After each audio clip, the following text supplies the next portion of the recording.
Guys, this is Down Phoenix. I got a little story to tell you about elitism in the retro gaming community. Now, this could apply to gaming in general or just things in general, of course, but the exact example I have here is about retro gaming specifically. So let's go into it a little bit. Adam Koralik, he made a video comparing some Sega Genesis HDMI cables, which is very handy if you happen to want to hook up an old school Sega Genesis to a modern television that doesn't have any kind of analog hookups. Or if, in general, it just does a really terrible job with it. Maybe it has a lot of input latency, or it doesn't scale right, or whatever.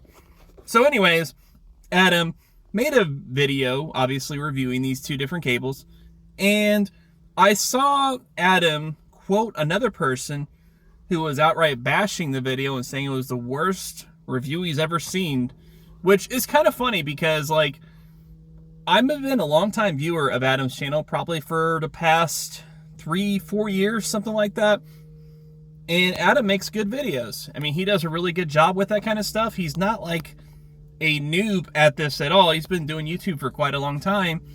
So objectively, he's already false in that, because there's people that don't even cover the basic tenets of what a review is and present it in a very poor fashion. So their review automatically is going to be worse than what Adam's is, unless Adam just completely botched it, which I'll admit, maybe it could have happened. I haven't seen that previously with the Adam video, but I was like, let's go ahead and watch it.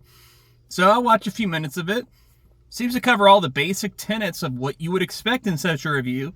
He explained what the product was, what it did.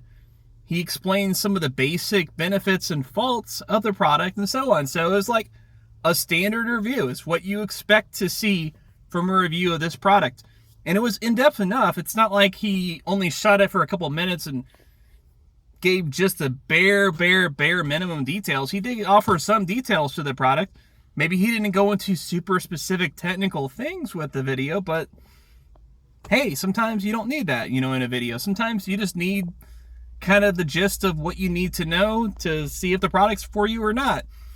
So I called the guy out on Twitter, the guy that, of course, said it was the worst review, and obviously him and some of his fanboys lashed out at me like elitist douchebags. So you might be wondering, what exactly is elitist douchebag? It's basically somebody who is knowledgeable, or at the very least acts like they're knowledgeable, because sometimes they get it wrong, guys. Let's be real here. And they are just being overly pretentious, and they see you as a lesser person just because you don't either exhibit the same knowledge that they have, or you don't really care like they do, or whatever the case is. And, of course, I also called the guy out for not having the same audience as Adam, which whenever I said that, I didn't actually know that this guy actually has a pretty solid following on YouTube and Twitter and whatnot. But that kind of made it a little bit worse, because I was thinking, well, at least if he's calling out Adam like this, maybe he's jealous of not having the same following, and he felt like maybe he was being wronged by the system, and so he's just lashing out. So at least that would have kind of sort of made sense, but it doesn't make sense in that context, because that's not the case. So he's just being a hater. He's just being a straight up hater and not really having any real motivation for why he called out Adam. So that kind of makes it even worse, technically, in his part. So anyways, I watched the video that Adam had. It was a fine review. He did everything you would expect such a video to do. He laid out what the product was. He explained how he got it. He explained what they do. He demonstrated the capabilities of the product. He explained the pros and cons of the product.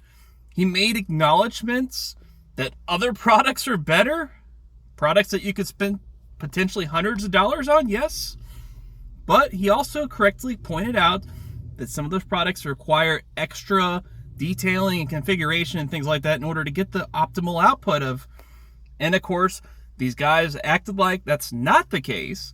They also bashed the fact that, Adam slightly got the resolution wrong in the video of the Sega Genesis, which is kind of really funny because of the fact that they got the resolution wrong whenever they were talking about it, because Wikipedia said otherwise, guys. And I guess, they could have been going off of PAL, but Adam reviews stuff for NTSC, so he's going to go off of that when he's talking about these products, you would think. But what do I know, right? What do I know about that? I guess I don't really know anything about it because I'm not an elitist douchebag. So hopefully that gives you guys a little education. Hope you enjoyed that little story. Make sure to subscribe, click the bell if you want to be notified about videos. And I'm going to get out of here, guys. Let me know what you think in the comments below. But till then, Down Phoenix out.